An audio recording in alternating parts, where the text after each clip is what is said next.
Paz do Senhor Jesus Cristo, meus irmãos e irmãs. Estou aqui hoje para gravar mais um vídeo para vocês falando sobre a palavra do Senhor. Bem, hoje gostaria de estar falando de uma palavra que muitas pessoas, não sei se já leram, mas que é muito boa para refletir no nosso dia, reflexão no nosso dia, e também para se compreender mais e também para nos ajudar espiritualmente e também fisicamente, é claro. Que está em Provérbios, no seu capítulo 6, no seu versículo 25. Por mais que só seja um versículo, tem muito significado. E também tem muita, como posso dizer, uma resposta, é praticamente uma resposta de Deus. É uma resposta de Deus para as nossas vidas hoje em dia. Que diz bem assim: não cobices em teu coração a sua formosura, nem te prendas com os seus olhos. Bem, parece uma frase simples aqui, como fala que é: o jovem é advertido contra a mulher adúltera. Bem, aqui é como quando Davi, pai de Salomão, instruiu Salomão, aí ele registrou esses ensinamentos.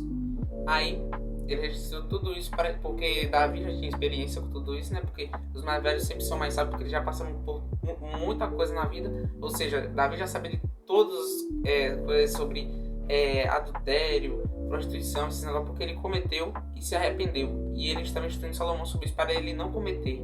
E bem, aqui como fala que não é pra gente, que não cobiça em teu coração a sua formosura. E bem, isso na cidade hoje em dia sobre a imoralidade sexual. Parece um tema bem, como posso dizer, que incomoda e até parece, sei lá, tipo assim, ai meu Deus, por que ele tá falando disso? Que coisa, falta de ética. Não é falta de ética, é um tema que precisa ser solucionado. Que é simplesmente pessoas que ficam viciadas em coisas que são sexuais, que é infelizmente a pornografia. Mas porém, isso pode ser acabado com simplesmente muitos motivos e com muitas resoluções que eu também sei de algumas que com minha caminhada cristã eu aprendi. Bem, aqui como eu disse, que não é para prender nem concentrar os olhos na sua formosura, ou seja, para você se vencer a pornografia, o vício da imoralidade sexual, você não pode ficar fixo vendo o que simplesmente vai fazer você cair. Ou seja, esse já é o primeiro passo. Mas então quer dizer que, por exemplo, eu tenho uma amiga, eu não posso olhar para ela? Não é assim, né? Você olhar, é como Jesus falou, você olhar de forma impura a cobiçar aquela mulher. Ou seja, quando você cobiça a mulher e você olha ela de forma impura no seu coração, ou seja, nos seus pensamentos, você imagina coisas horríveis, você já cometeu o pecado. É como, por exemplo, que a partir do momento que você já olha para a pessoa de forma impura e cobiça ela, você já cometeu o pecado do adultério, porque é a mesma coisa de fazer, porque ninguém começa já pecando, não, vem pecar ali, pensou primeiro, a pessoa sempre pensa, tem os pensamentos negativos e cai. É sempre assim, nunca começa assim do nada, não vou pecar, ninguém tem essa dedicação assim. Ou seja, nós temos que estar vigilantes para que não caiamos nesse pecado maligno. Infelizmente prende muitos jovens hoje em dia. Quase a população toda não, que todo mundo não tem isso, mas muitas pessoas da população, principalmente os jovens, têm isso. E bem, como que eu posso vencer isso? Simplesmente uma vida com Jesus, não tem jeito. Mas tem psicóloga, não importa se você tem psicólogo, terapeuta, se isso é um trauma, se isso é um vício, se isso é não sei o que. Você nunca vai vencer isso com a força de vontade. E bem, para se vencer esse vício, porque para se vencer ele, não é tipo assim, vou botar uma rotina em tal horário em que eu caía. Você simplesmente o vício vai fazer você mudar de horário e você vai fazer outro horário. Acabou. Não tem como você botar um hábito em um horário específico. Você teria que botar um hábito no seu dia inteiro. Ou seja, não tem como. O único jeito de você fazer isso é com Jesus. Então, como é que eu consigo com Jesus largar esse vício? Simplesmente vivendo uma vida com Cristo, em submissão. No começo parece algo que é ruim a nós, porque a carne sofre. Porque como Jesus disse, que cada um deve carregar a sua cruz. Ou seja, quem quiser seguir, quem quiser. Se você não quiser, aí já é problema seu, não é meu? Bem, quem quiser seguir a ele, carregue a sua cruz e siga-o. E negue-se a si mesmo. Ou seja, você vai ter que se negar a si mesmo, suas vontades, seus desejos, tudo que você gosta de fazer para fazer a vontade de Deus. Bem, No começo sempre vai parecer algo que, meu Deus do céu, Deus está me prendendo, Deus não deixa fazer nada, porque a gente está preso às nossas vontades passadas, às coisas que a gente gostava de fazer. Porém, quando esse processo acaba e Deus, ele que direciona a sua vida, você vai começando a entrar na vontade de Deus, vai se alinhando. Ou seja, esse processo é um processo que não é muito simples, né, do dia para a noite, mas é um processo que pode durar meses, pode durar anos até. Não te garanto nada, porque eu não sou Deus. Ou seja, Deus, ele sempre tem um propósito em nossas vidas e sempre quer o melhor para nós. E bem, como é que eu faço para viver uma vida com Deus?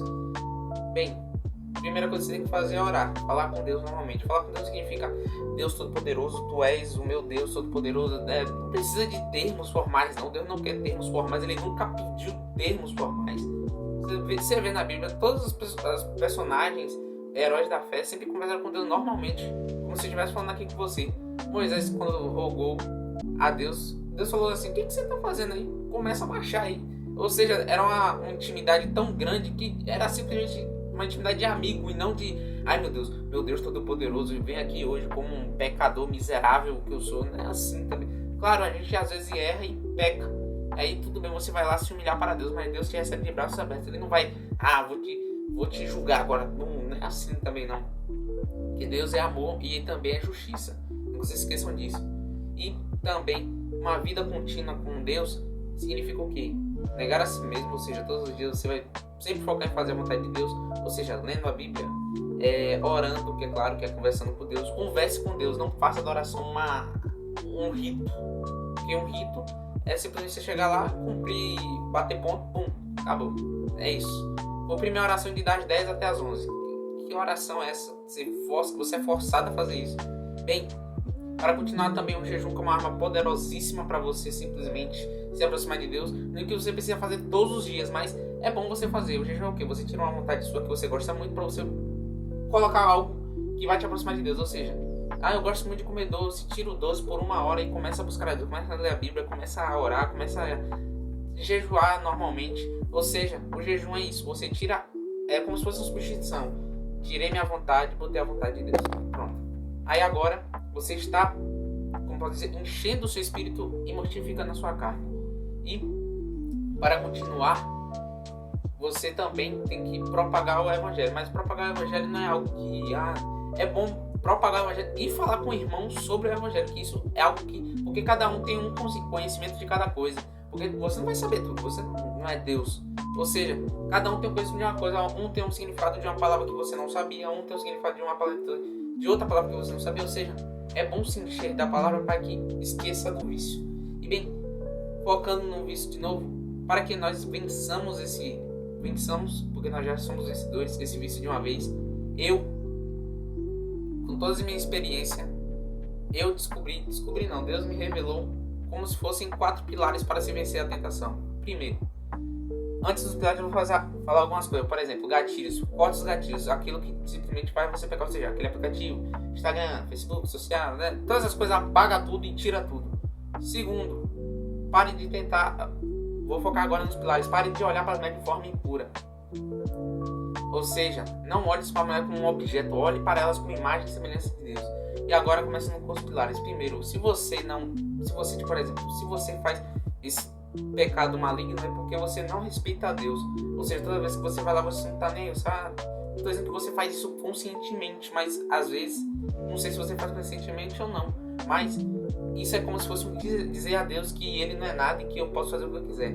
Segundo pilar, ou seja, você não está respeitando a soberania de Deus e que Deus pode te suprir sem ser esse vício maligno. Ou seja, você pensa que esse é o único método que você pode ser feliz e que você pode ter prazer na sua vida, mas não. E focando no segundo pilar, é você simplesmente olhar para as mulheres como irmãs e mães, como Paulo disse, que era para considerar as mulheres mais moças como irmãs e as mais idosas, mais velhas como mães. Ou seja, a partir do momento que você começa a olhar de um olhar diferente, com o Espírito Santo, é claro que não dá para fazer nada sem o Espírito Santo, você começa a ver as pessoas de forma diferente também. Ou seja, que nós tenhamos um olhar de Deus, um olhar espiritual. Não dizendo que você é ser Deus, mas um olhar que você vê as pessoas não como objetos, mas como sua irmã, sua mãe, seu pai, seu irmão, enfim. E terceiro pilar, ainda tem mais um, mas o terceiro pilar é simplesmente o medo. Por mais que você não entenda, oxe, medo, eu tenho medo. Você tem medo de que Deus não consiga te dar um prazer maior que esse. É isso, você tem medo. Você desconfia de que Deus possa te dar um prazer, não um prazer desse sentido, mas um prazer de alegria, um prazer de felicidade, um prazer de plenitude. Você não confia em Deus para isso. Ou seja, todas as vezes que você quer cometer esse pecado, que você simplesmente, não, vou lá porque eu vou lá, tô triste. É porque você desconfia que Deus não possa te dar esse prazer. Em vez de você fazer isso, você troca isso pela oração. E você vai ver que Deus, ele é tão poderoso que ele simplesmente vai tirar esse vício seu e vai te dar uma vida nova. Não estou dizendo que sua vida de cristão vai ser só sentimento, só prazer e felicidade. Não, jamais, que Deus não é um sentimento. Mas Deus, ele pode sim te dar felicidade, ele pode te dar sim alegria. E o último pilar, e o mais importante, que é simplesmente você olhar para as mulheres como se elas fossem um objeto. Não sei se você é mulher ou homem, mas enfim. Ou seja, você olha para as mulheres de forma impura como se elas fossem um objeto, sendo que elas são a imagem e semelhança do Criador. Ou seja, você pegou uma coisa que Deus fez, ou seja, um irmão seu que Deus fez, e está usando ele como objeto para o seu próprio prazer. Você pensa, tanto faz, ela é pessoa, mas nem conheço ela. Mas cara, para pra pensar, se isso fosse a sua irmã ou a sua mãe. Agora você ficou mais quieto, né? Porque simplesmente você não faria isso com sua irmã ou com sua mãe. Você simplesmente não faria. Ou seja, quando você começa a olhar a mulher de forma pura, você para de aquela visão podre que você tinha. Tô falando que só a visão é podre, mas aquela visão que você tinha toda bagunçada agora começa a se alinhar com a vontade de Deus. E bem, esse foi o vídeo. Bem, não foquei muito na palavra, mas foquei mais como resolver esse problema. Bem, espero que eu tenha ajudado vocês e que Deus abençoe a sua vida. E desculpe qualquer coisa aí. Deus abençoe a sua vida, meu irmão e minha irmã, e até o próximo vídeo.